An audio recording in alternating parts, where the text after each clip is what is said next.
제가 붙으려면 나름 예. 저도 삼선을 했고 지역구 포기하고 서울에 올라온 데는 의미 있는 싸움을 하고 싶지 않을까요? 예. 그럼 의미 있는 싸움이면 예를 들어 제가 이제 임종석하고 싸우는 건 의미 있다고 봅니다. 그분 확인해 보니까 종로가 1지망이에요. 예. 성동이 2지망이고 음. 그러면은 같은 이제 86 세대로서 저는 그렇게 생각합니다. 임종석 그분은 저는 과거에 머무는 86이라고 생각하고요. 네. 저는 미래로 나아가는 86이라고 생각하고 우리 당 내에서 여태까지 계속 미래와 혁신을 위해서 싸워왔고 그분은 저는 과거 8이었다고 생각해요. 예.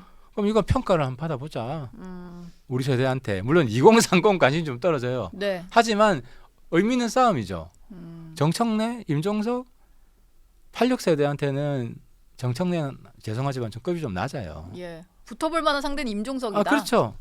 그러니까 이제 그거는 의미 있는 싸움이죠. 그리고 예. 종로라는 정치 일본제에서 싸우면 저한테도 큰 도움이 되고 네. 또 우리 당에도 뭐 더 마땅한 대안도 없는 상태에서 제가 선언을 한 거죠. 근데 당 지도부 입장에서도 지금 드러나지 않았지만 아 그러니까 나는 지도부 예. 지도부가 옛날 총재 시대로 돌아가고 싶어. 언론도 내가 참 불만인 게 음. 모든 공천을 지도부 다 재가를 바꿔야 됩니까? 저는 그 중에 제가 지난번에 부산 떠날 때 상의했던 분하고 계속 상의를 했어요. 예. 그분 통해서 알려달라 그랬고. 아, 당 지도부에. 네, 그렇죠. 그래서 계속 상의했던 분하고 상의를 했고. 네. 그리고 지금 현직 지도부 말씀하시는 거죠? 현직 당직을 가지고 있죠. 예. 핵심 당직을 가지고 있고 상의를 했고. 한 분이 떠올라가지고. 아, 그래 그분일 거예요. 근데 예. 이제 지도부 중에 한 분이 네. 좀 불만이 있으시더라고요. 상의했고 안 했고라기보다 네. 뭐 다른 언론 보도에 보면 그분도 종로 생각이 있다 뭐 이러신 것 같은데 저는 몰랐어요. 몰랐고 김기현 대표 얘기잖아요. 김기현 대표가 종로 생각이 있다 이런 이야기가 나중에 나오더라고요. 네. 근데 그러면은 제가 충분히 여유를 가지고 상의를 했기 때문에 본인이 알았을 거면 저한테 연락해서 내가 나갈게 너 좀 비켜주라. 아니면 거기 검토하고 있는 사람이 있으니 좀 다른 아니 했으면 검토하고 좋겠다. 그런 얘기를 한 이렇게라도- 적이 없어요. 예, 그러니까 그렇게 말을 했으면 좋았을 텐데. 그러니까 그런 얘기 한 적도 없고 지금 예. 사람이 없다 그랬고 그래서 저는 뭐 선언을 한 거고 뭐 네. 이렇게 된 마당에 누가 나오든 저는 뭐 저랑 경쟁을 해야 되죠.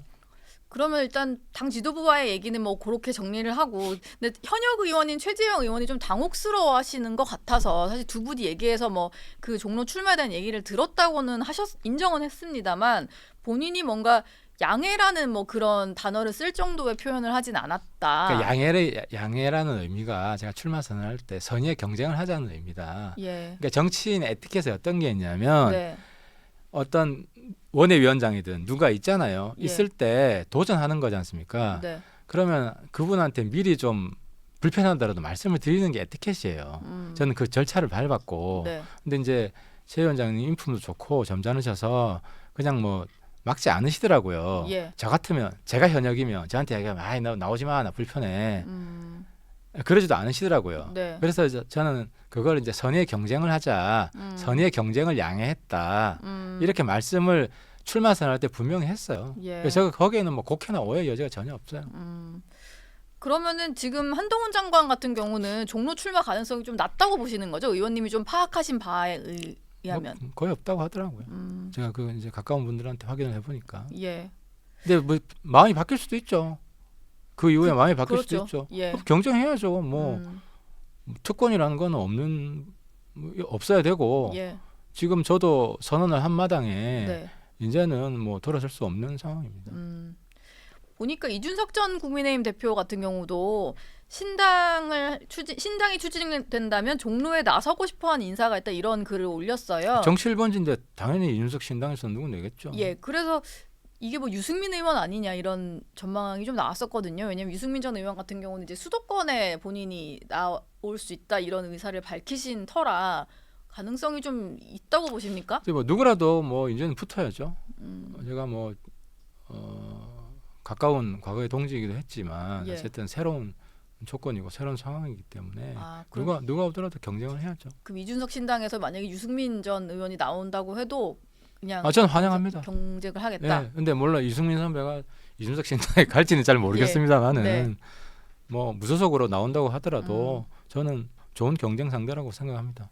만약에 당에서 이건 정말 만약에 가정을 해서 여쭤보는 건데 만약에 당에서 종로에서 그 경선할 기회마저 주지 않는다면 의원님은 그럼 어떤 선택을 하실 생각이세요? 만약 그렇게 저는 되면 당을 떠나실 그럴 리는 없다고 생각합니다. 경선 기회를 왜냐하면 주지 않을 건 아니다. 자기 기회는 줄 지역구를 것이다. 버리고 예. 영남에서 유일하게 네. 버리고 서울에 올라왔고 그것도 서울이 쉬운 지역도 아닌데 예. 그런 지역에 경선 기회도 안 준다? 음. 그러면 누가 이후에 네. 영남권에서 예. 던지고 서울 올라올까요? 저는 음. 그런 일은 없을 거라고 봅니다. 지금 뭐 이준석 신당은 시간이 계속 가면서 12월 27일이 좀 설정해 놓은 기간이다 보니까 신당 가능성은 좀 계속 높아지고 있는 그런 상황인 것 같은데 그렇죠. 의원님은 한동훈 장관과 이준석 전 대표의 시너지 얘기를 계속 하셨잖아요. 그리고 오늘도 뭐 보수 언론에서는 대통령이 이준석을 만나야 된다 뭐 이런 말을 하시는 분도 있고 이준석 신당으로 가는 열차가 좀 중단될 수 있는 여지가 있을까요? 이준석 신당 문제에 대해서 제가 당 지도부 참 무능하다. 예. 우리 지도부 입장이 없잖아요. 나가든가 말든가 뭐 이런 것 같기도 하고. 그렇죠. 그래서 제가 원내대표한테 의총 소집을 요구했습니다. 이준석 음. 신당 문제로 토론을 한번 하자. 예. 그러니까 우리 당 일각에서는 저기가 나가야 우리 당 지지율이 오른다.